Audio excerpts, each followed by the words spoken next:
السلام علیکم ورحمۃ اللہ وبرکاتہ۔ عزیز طلباء طالبات، 43ویں دن آپ کو مضمون نویسی کی سرگرمی دی گئی ہے۔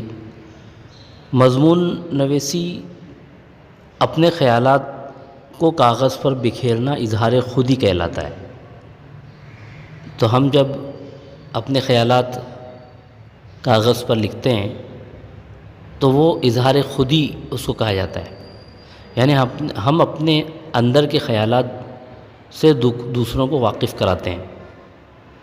یہ مضمون کی شکل میں، کہانی کی شکل میں، خط کی شکل میں، منفی تاثرات، مثبت تاثرات، تنقید وغیرہ ہوتا ہے۔ تو ہم جب کاغذ پر لکھتے ہیں تو یا تو ہم مضمون لکھتے ہیں، یا کہانی لکھتے ہیں، یا خط لکھتے ہیں، یا ہم اپنے تاثرات کا اظہار کرتے ہیں۔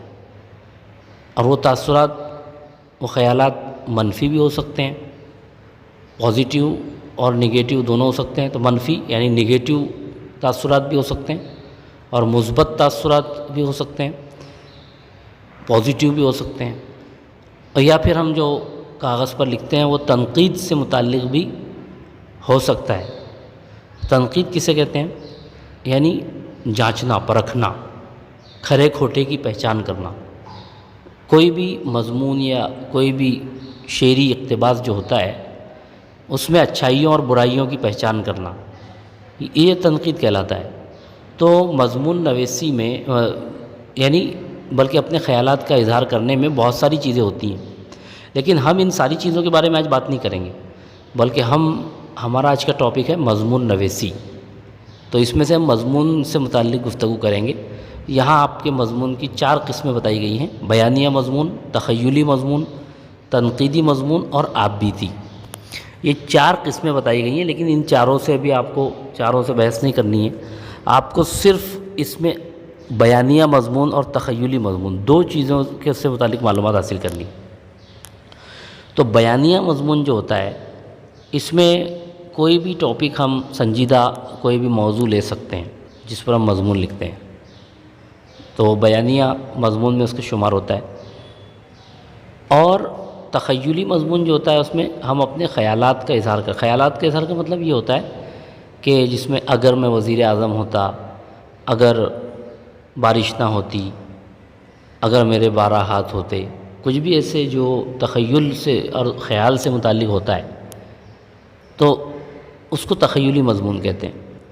اب جیسے آپ کو یہاں پر ایک سرگرمی دی گئی ہے: دیوالی روشنی کا تہوار، گھر گھر روشنی، دیے جلانا، آتش بازی، بازاروں میں رونق، بھیڑ بھاڑ، کپڑے مٹھائیاں خریدنا، گھروں میں طرح طرح کے پکوان، گھروں کی سجاوٹ، لوگوں کا آپس میں ملنا جلنا اور مبارکباد دینا۔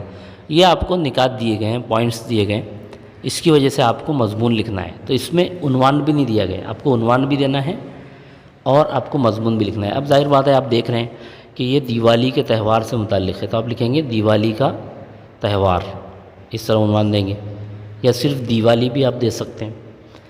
اس کے بعد آپ جب لکھیں گے تو پہلا جو اقتباس رہے گا وہ تمہیدی اقتباس رہے گا، یعنی آپ ڈائریکٹ دیوالی پر لکھنا نہیں شروع کریں گے، بلکہ آپ مثال دیں گے۔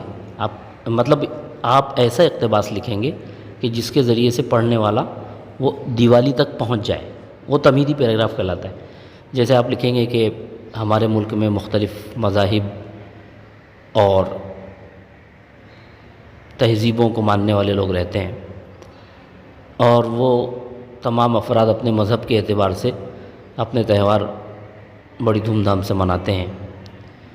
اسی میں سے ایک تہوار دیوالی بھی ہے، جو ہندوؤں کا مذہبی تہوار ہے، جس کو وہ بڑی دھوم دھام سے مناتے ہیں۔ اس طرح آپ نے تمہیدی پیراگراف لکھا۔ اس کے بعد آپ یہ پوائنٹس کا استعمال کریں گے۔ اب آپ دوسرے پیراگراف سے جب لکھیں گے تو آپ اس میں ذکر کریں گے کہ دیوالی دراصل روشنی کا تہوار ہے، اس میں گھر گھر روشنی کی جاتی ہے، دیے جلائے جاتے ہیں، پوجا پاٹ کی جاتی ہے، آتش بازی کی جاتی ہے، بازاروں میں خوب رونق ہوتی ہے، لوگ اس موقع سے خوب خریداری کرتے ہیں، اور اس وجہ سے بازاروں میں بہت بھیڑ ہو جاتی ہے، کپڑے خریدتے ہیں، مٹھائیاں خریدتے ہیں۔ اور پھر آپ بہت ساری چیزیں اس میں ایڈ بھی کر سکتے ہیں کہ